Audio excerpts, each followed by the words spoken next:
The Voting Rights Act of 1965 was arguably the most effective civil rights law in American history. It was passed after decades of Southern states using different tricks to prevent Black Americans from voting: literacy tests, poll taxes, grandfather clauses, and outright violence. The Act's most powerful tool was Section 5, which required jurisdictions with a history of discrimination to get federal approval called preclearance before changing any voting laws. Section 4B contained the formula that decided which jurisdictions were subject to preclearance. Hint, jurisdictions that used tests or devices and had low voter registration or turnout from the 1960s into the 1970s. And that worked. For example, before the Voting Rights Act, Black voter registration in Mississippi was 6.7%. By 1969, it was 66.5%. The law blocked thousands of discriminatory voting changes over the 5 decades after it was passed. Then came 2013.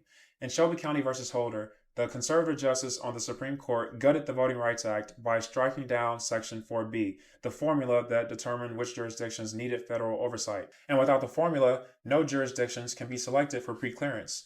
Chief Justice John Roberts, who was 10 years old when the Voting Rights Act was passed and who is still the Chief Justice of the Supreme Court, wrote that our country has changed and claimed that the formula was outdated. By outdated, I'm assuming he was referring to how the people in those jurisdictions implementing those racist and restrictive voting practices up until the 1960s just had a change of heart somewhere along the road and were eager to redeem themselves from their history of voter suppression tactics that maintain their monopoly on political power. Like, on the other hand, liberal Justice Ruth Bader Ginsburg dissented that striking preclearance because the voter suppression that it was blocking wasn't happening is like throwing away your umbrella in a rainstorm because you are not getting wet.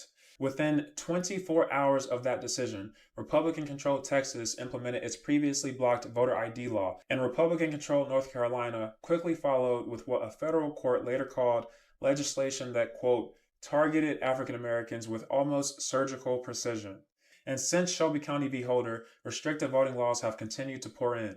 Thousands of polling places have been closed in jurisdictions formerly under preclearance, mostly in communities of color, making it harder for those citizens to vote.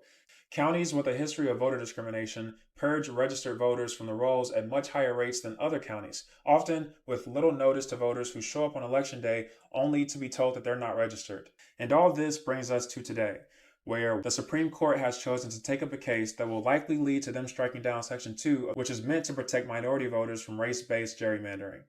And again, although this will disenfranchise minority voters the most, this issue won't just affect minority voters.